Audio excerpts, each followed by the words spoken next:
Welcome to Land Academy. I'm Jack Butala. I'm Jill DeWit. We show you how to buy real estate for half of what it's worth. And sell it on the internet really fast. We are Jack and Jill, and this is the Jack and Jill Show 2. With over 15,000 completed transactions, we're the experts at acquiring property. Of all kinds, not just land. For half price and flipping them for way more. All right, let's get this show started. Jill and Jack here. Oh, it's the Jill and Jack Show Yes, now. it is today. Welcome to our show. In this episode, Jack and I talk with MC Laubscher, who is the cash flow ninja. So here's a little bit about MC. He is a wealth architect and strategist, educator, and financial freedom fighter. He's the president and CEO of Valhalla Wealth, financial creator, and the host of the popular business and investing podcast, Cash Flow Ninja. Yay!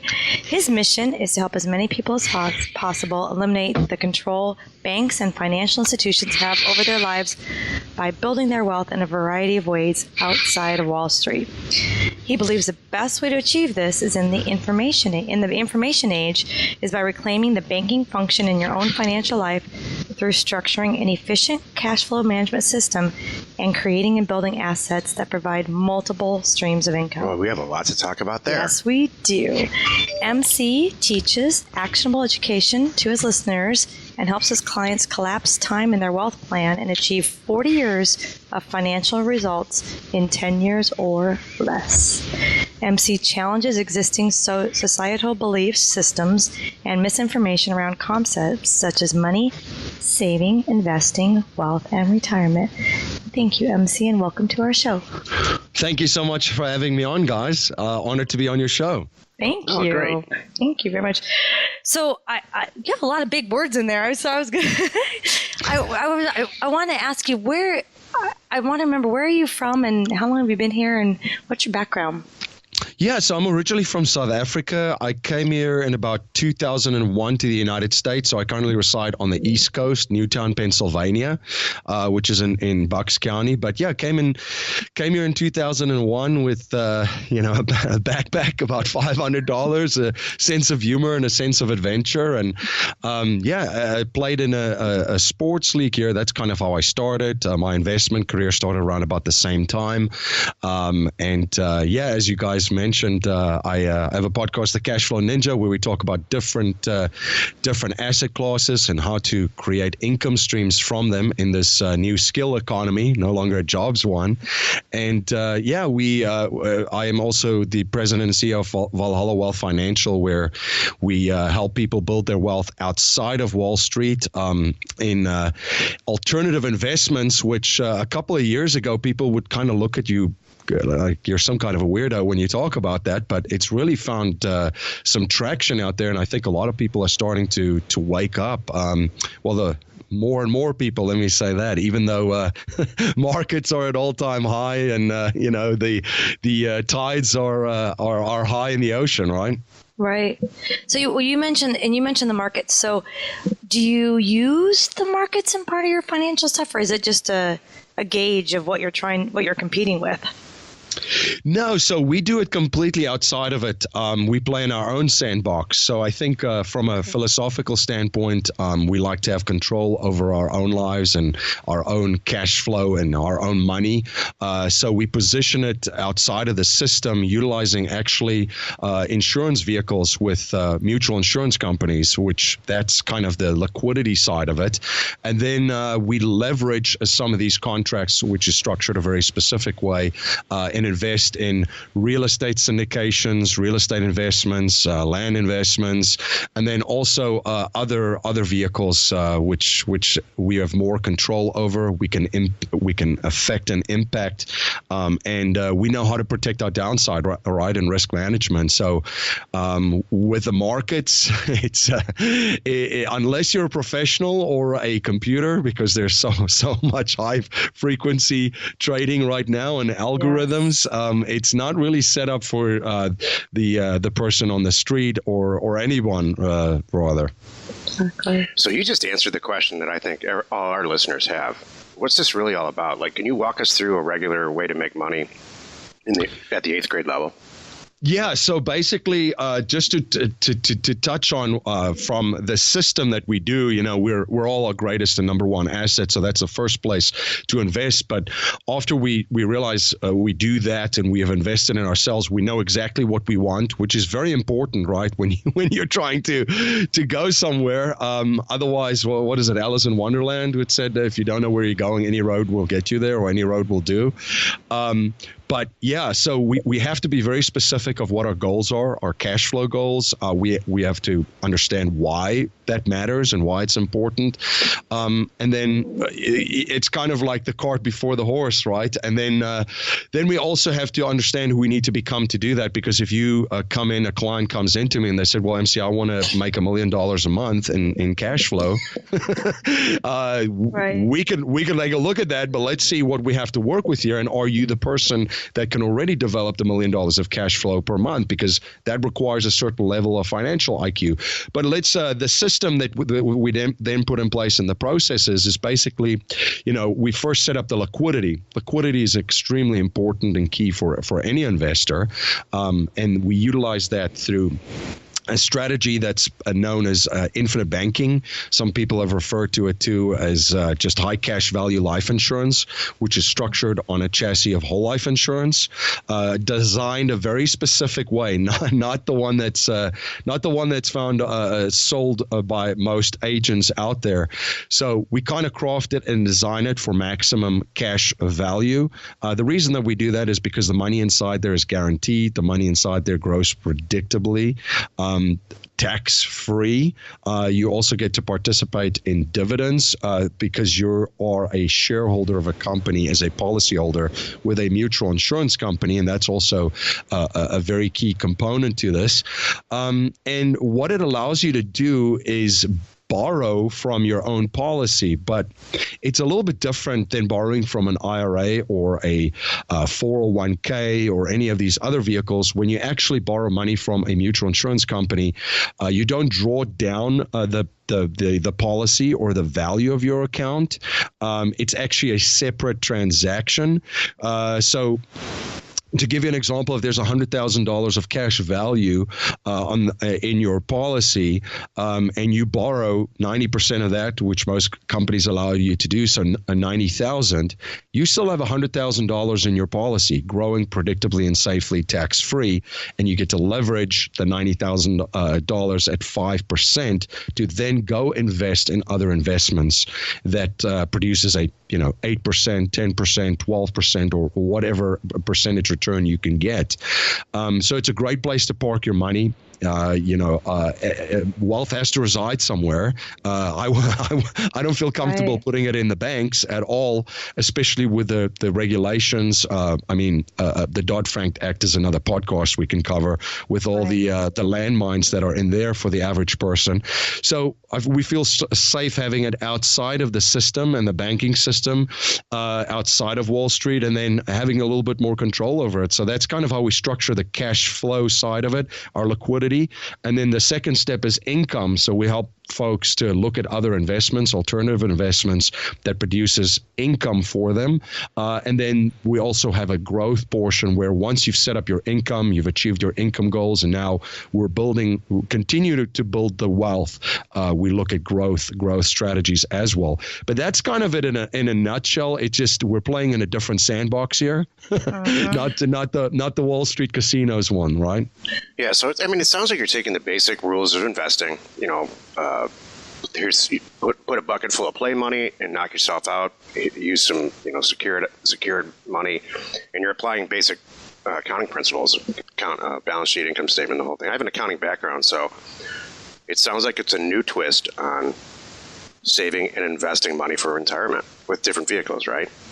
Right. And this is definitely not something new. I mean, this has been done for quite a while by a lot of wealthy families. And there's two asset classes that the wealthiest families really position their assets in, which is real estate and insurance. And once you get to look at all of the basically dive into the IRS code, you start to chuckle when you look at the two of them, because you're like, oh, my goodness, these guys really write the rules, because that's right. These are, from a tax point of view, which taxes is a huge wealth destroyer. These are two of the most favorable assets, and then it's no coincidence that these are some of the strategies that are used in family offices across the country. But to your point, very basic principles. The first one is to have control over your investments and your money. This is your life. And then the second principle is we want to, Robert Kiyosaki talks about we want to it's not how much money you make, but how much money you keep, and then how hard that money is working for you.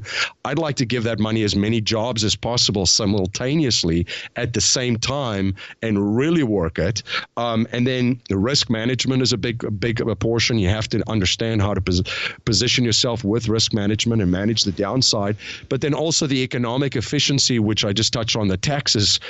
We've got a minefield ahead of us in the next 5 to 10 years. We've got a pension crisis, which is rearing its ugly head. If we just look at the federal government's balance sheet, it doesn't get any prettier, with just trillions of dollars in debt and underfunded liabilities and all these things. And we kind of slowly start to see how this is going to play out. If we look at what's happening in Illinois, which has become kind of like the poster punching bag for this crisis and pending bankruptcies of a lot of cities and municipalities and so forth. But then other factors play in it too. Commissions and fees is a huge one when it comes to wealth and building your wealth. So that's very important to position yourself favorably and limit and reduce that, and look at the ROI for it as well. I don't feel comfortable giving someone money and they take 1% to 2% of it for over 30 years and then hope something's there for me, right? So it just, principles that have been used over and over. So we've just looked at the blueprint, copied it, and that's what we teach our clients. That's great. Jill and I, one of our peeves is fees. Commissions and fees. We have we Right. have a whole show about real estate agents and why they're pretty much crooks. Not all of them, but some of them. I had a guy, I got to tell you just a little side note. I had a guy I talked to yesterday. I'm hiring for my team, MC, and this guy's resume came through, and he never put on his resume that he's a licensed realtor. And I'm like, oh, no, in our world, that sinks the ship. And I'm like, doggone it. Well, you know what? He said, well, wait. He goes, I can go inactive. He's like, will that be okay? Kind of thing. It was really funny because he really wants a job. He just picked the wrong person. I'm like, doggone it.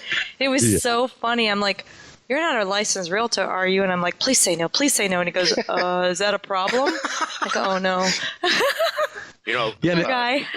One of our favorite, adding to exactly what you're talking about, MC, my favorite type of income is operating income. So we have the other ones pretty well in place, and we always have. But operational income, company money from companies that we run, I'll tell you, we've got, 8 or 10 companies running right now, cash flowing well, and it's just like printing money. So, do you like, let's say, some of the really large equity funds like KKR? Do you get involved with that at all? No, so it's a little bit smaller syndications that we get involved with. There are some funds that we're looking at right now. Some of my clients are very interested, for instance, in the mobile home park industry. So there are funds that actually really good operators in that space. So that's something that we look at as well.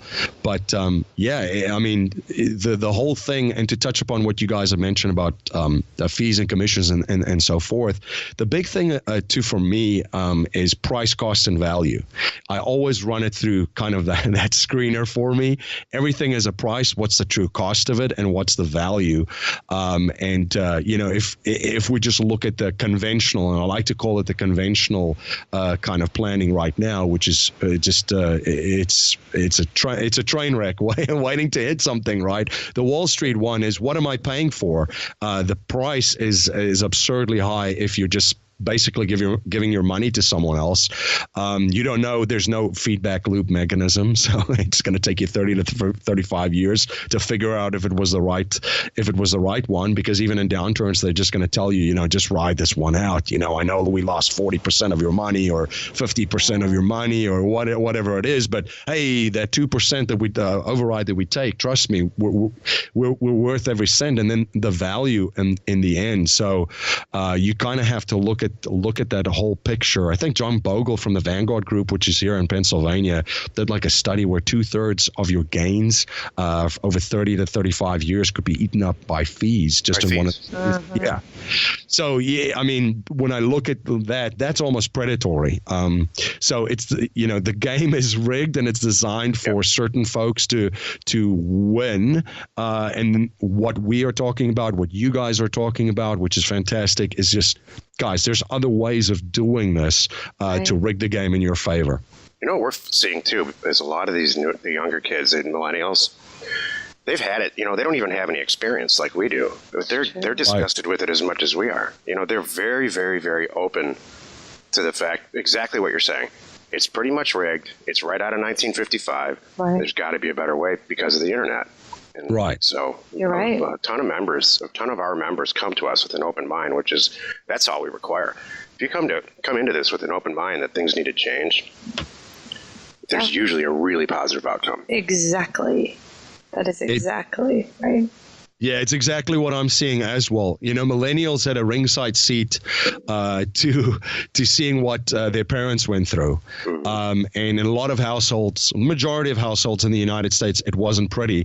This whole go to school, get good grades, go take on more debt to get a degree, and whatever, where they don't really teach any skills. It's still shape the education system for the job economy, not a skills economy, and then buy that white picket fence and basically hand your money to someone to manage for 30 to 5 years, and everything's going to be rosy, and you're going to have that what's the movie, the Stepford Wives pictures on your walls, right? Yeah. It just doesn't work out that way, and for them, good on them that they're timing to see all of this. There's a lot of holes in this holy story that's been pitched to them. So they're starting to wake up. They're big in all kinds of stuff. I think if you look at where millennials are looking towards as well, there's a lot of them involved in the crypto space to understand, talking about rig games, to move out and away from the system. So they do come with an open mind. They come looking at different ways because they said, well, this hasn't worked for mom and dad. This isn't going to work for me. I'm in a mountain of debt. I don't know what to do really, and they're willing to look at other ways to do it, and so it's been quite something to see the development and all these open minds starting conversations. I'd like to try out a Stepford wife. You come home from work and your slippers are there and there's a warm and I greet you with a scotch and I'm wearing a skirt. Keep going. And high heels. This is turning me on. Go and ahead. I have an apron on. What else? My hair's all bouffant. Yeah, like B-52s. Yeah. All up there. There we go. How's that? You have to be wearing a smoking jacket, right? There we go. Yeah, I hand that to Jack and with the Can slippers. we just do it for like 2 days?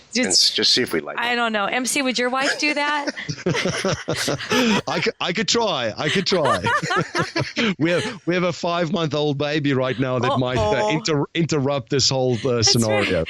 So I don't. You guys are married to your baby right now.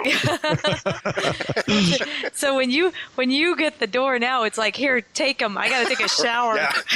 That's right. I remember those days. I'll see you on Monday. Here, Thanks. it's all yours. I had it all day. Here you go. You had a relaxing day at the office. Your turn. Right. That's exactly. Yeah. Exactly. You get to have fun and talk on podcasts and have conversations. Here you go. You got to have lunch all by yourself. I'm so jealous. I remember those days. That is awesome. So what kind of people, how do they find you and what kind of people come to you? Yeah, it's been very, very interesting. So it's a lot of the clients that we have is professionals. So we've got quite a bit in the medical arena. So a lot of busy working professionals that we kind of we work with. And then there's also, there's a place for everyone. There's a lot of young ones. I mentioned millennials that are doing that find us through podcasts. The millennials love the podcasts. So we work with a lot of them.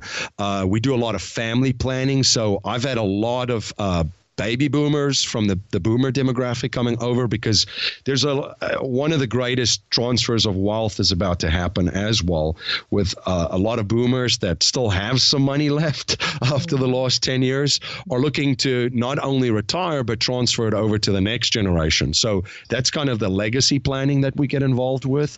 And then there's also planning for, part of the legacy planning is planning for children and grandchildren and so forth. So that's one thing that we do as well. But yeah, investors, entrepreneurs, small business owners, and then also families that we work with. The podcast has been a great one. I mean, my podcast, because the idea actually started, a lot of my clients asked me, hey, I've set up liquidity. I'd like to learn more about X, right? Like real estate or gold and silver or Bitcoin or whatever. And I thought to myself, I'm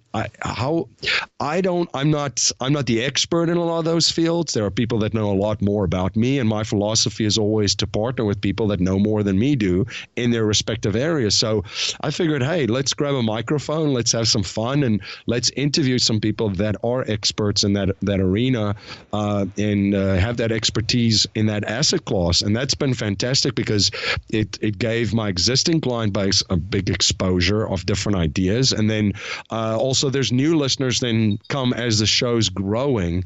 So we're a complete virtual wealth management firm. So we operate all over the United States, and there's even Canadians, which we then partner with advisors that we know, like, and trust, and is in the same frame of mind that we do in Canada. So but to make a short answer extremely long, it's very diverse, our group of clients. That's cool. Well, what's interesting is you touched on what I was suspecting, and we have a lot of these individuals in our group which are really smart people. Oh, geez, smarter than us. Exactly. And it's you don't find out until 6 months down the road that they've got 3 PhDs and they're running a pharmaceutical company. I'm like, and they're just as sick and tired of everything else like we are. Exactly. So all those degrees and all that money doesn't change their attitude. We all have the same attitude. We're all disgusted. Exactly. It is so interesting. So. Right. What do you think is the, because you two have a wide variety of individuals that you work with. So what is you think one of the biggest wealth building tools that you have found in the last few years that you didn't even expect? Is there something new that you went, oh my gosh, we all need to be doing this? Yeah, that's a really good question. And it is before I get to Cheerios. You're smart, Joe. I did. Yeah. And I guess I would answer before I get to the asset classes. I've mentioned that we talk about investing in ourselves, but the other one too is relationships, the second greatest asset that we have. So even if they take away I can talk about real estate, which is really performed well, and syndications and the tax advantages and the passive income and so forth, especially in multifamily. But even if that's taken away, if you have yourself and that relationships, it doesn't, they could take everything away from you. You can start back up again. So I think that's the first two things that you have to have in place, because I think there's some headwinds ahead, just looking at what's out there in our environment. If you have those two things in place, you can rebuild, or you can not only thrive or survive, but also thrive. The other thing that I would mention to you guys and mentioned about, wow, everybody should be doing this, is find different ways of how money can work simultaneously at the same time for you in many different places. So when you dovetail certain things, like we teach people to do with the insurance and then the real estate, I mean, it's quite remarkable the many different jobs that one single dollar has. And there's different asset classes to do it as well. For instance, one of the things that I researched back when I started to look at this as well is folks that were trading, I believe it's called asset-based lending, of where they basically through managing positions in the markets, can leverage that to invest in land or in real estate or in any other asset classes. The old way of doing it, when CDs at a bank used to pay like 15%, was that folks would put CDs in the bank and then basically get a loan with that as collateral to go out and purchase investment grade real estate, right? So I would say that there isn't particular one. Obviously, Bitcoin right now. If somebody had told you about cryptocurrencies and you bought a bunch of Bitcoin at $3 a Bitcoin, you'd be smiling like a Cheshire cat right now, if they do smile at all.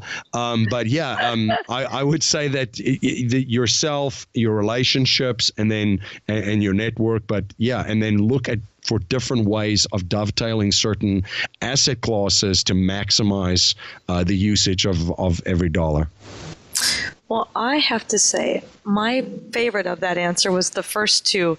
And you're sounding very spiritual, MC, and I really, really like that. And that's near and dear to my heart. Because you're right. How many people fall down and don't get back up? But if you have the strength to fall down and get back up and do it again, you can do it again. And once you figure that out, well, yeah, it's true. Let's just start off all being honest with ourselves in the mirror.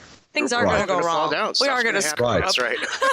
Right. So just plan for it rather than be surprised by it. Mm-hmm. That's what I think. Yeah, absolutely. And I mean, it's going to happen, as you mentioned.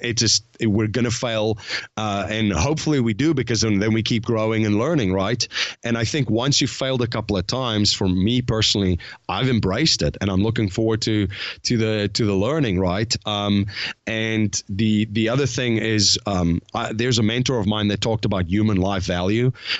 Since I took it a little bit of a spiritual direction, but all of us have a value to the world. And once we increase our value to the world by investing in ourselves and our relationships and so forth, it doesn't matter. There's a lot of doom and gloomers out there on the economy, and the world's going to end tomorrow, and the dollar's going to crash, and we're going to all live in bunkers and all that kind of stuff. But regardless of what happens, once you've established your human life value to the world and you have those relationships, goods and services will always be traded between people.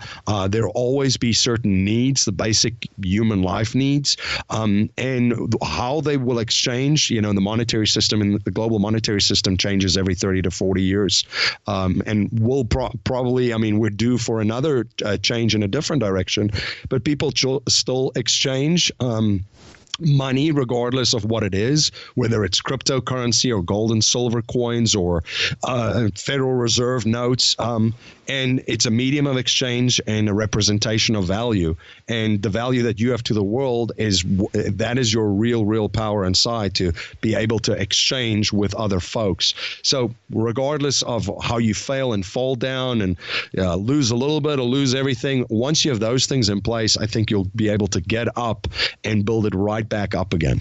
Mm-hmm. Jill, you and I have, I don't know, 5 or 6 basic income streams that we've all created. Mm-hmm. Off the top of your head, without really thinking about it, which one is most profitable with the least amount of work? Want me to say it? Yeah, just say it. Flipping land. That's what I think. I don't do it. All right, so I have the same answer. I come back to that. And what's number 2? Flipping houses. Oh, yeah. And then all these websites and these tools that we have, like offers owners and all that. They require a little more work. It's a tremendous amount of work. Yeah. Let's just call a spade a spade. Yeah. A lot of work for both of us. They're profitable as hell. As a percentage. But the flipping land, buying a piece of property and selling it for more, whether it's land or houses right now, it's almost and like don't get greedy. I am never surprised about how much money it makes. Mm-hmm. I'm never surprised about how consistent it is, and we just put the thing in place, and it just seems like it runs itself with 2 or 3 people involved, and that's it. Can you get to that point with all the? I'm sure you can, MC, with all the stuff that you coach and you teach people to do. Is there ever an autopilot situation, or is it a lot? How much work do you have to put in to typically manage your portfolio the way you guys do it? Yeah, so that's another great question. You're on fire today. No idea, MC.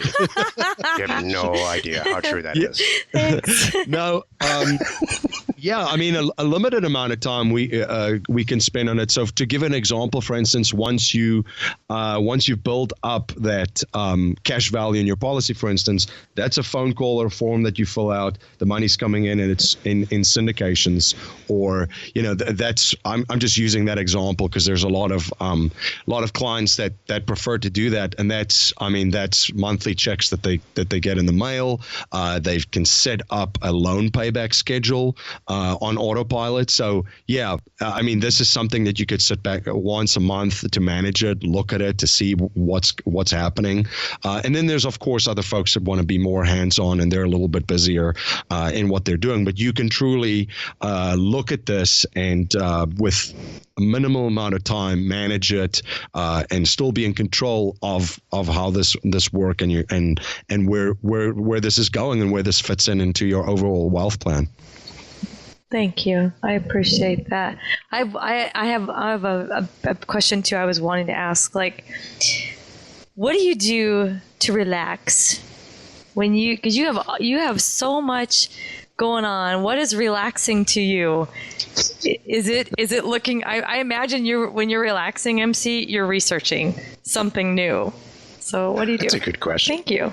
Yeah, no, I do like to research and read a lot. So I'm always always looking into something and reading up on something and try to learn something new from someone else. But yeah, relaxing right now too is just quality family time. Have you heard of that word, relaxing? Well, he's got a 5-month-old baby. I know. I was just saying. This is a loaded question. Yeah, it's no, it's. I think relaxing is taken on for his wife or anything. No, I'm not trying to throw MC to the bus or anything. Okay.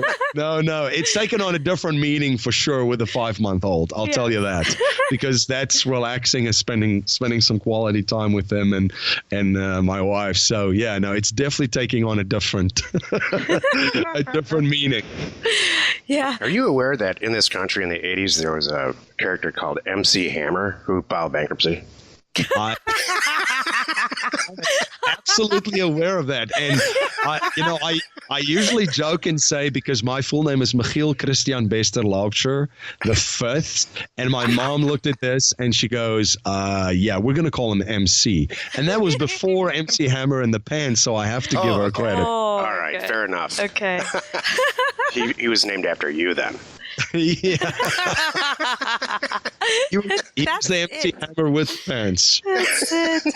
I still see people with those pants on, by the way, now and again. Me too. It's coming back. All that stuff's coming back. That old Madonna thing. Yes. It's really silly. It is so hilarious. Well, you're a woman. What do you think about the fashion of the 80s? Oh, I think it's awful. I do too. It was awful in the 70s. It's worse. I think the 60s was fun. I would have done the 60s. I think the 90s is okay. It's got back to normal. The 90s is okay. So yeah, the 80s, that was awful. I think it was based on the drugs. It's like almost cyclical, right? Too, because I think was the bell bottoms from the 60s, and that kind of came back in the 90s too. So it kind of like there's kind of this recycling cyclical thing going on with fashion, right? Exactly. Remember that hairstyle for women where it would just be really like all stuck in the front, stuck up like they got hit in the forehead with a 2x4? That was hard to do with a blow dryer and a lot of hairspray. Right.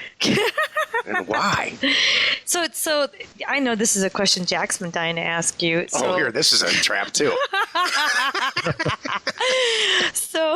No, this is funny because so Jack's from the East Coast and we live on the West Coast now. And Jack and has this conversation often with other men about the difference of East Coast women and West Coast women. What? So I know just what they look like. This is so off topic. No, I know. This is kind of funny though. So what are the women like in Pennsylvania? Are they uptight? I mean, what's it like living there? I've never lived there. It's a trap. No, I'm curious. No, I would say so. I lived in Chicago for 12 years, and it's got kind of like the Midwest charm. And Pennsylvania is very, very similar to that, because a lot of people think East Coast, they think New York, the big cities. So I wouldn't completely say that they're big city-esque. So I mean, I find them very, very friendly and nice. So now I'm gonna be alive for a lot longer too at home. I love it. I'm glad. Remember how during the pre-talk, MC, we talked about pleading the fifth? Oh, Yes. That's what I'm doing right now. Right. You silly. You are so silly. I was thinking about that, but that might have even gotten me in more trouble. Oh, you guys are awesome. I'm a big fan of the West Coast. I like the attitude, and there's nothing wrong with the East Coast. I think the younger generation's a little bit more calmed down. They're younger, so they have less stuff to be upset about. But Wait, where? Here? no, it's just, there's some huge differences between the East and West Coast. I don't care that's just the way it is.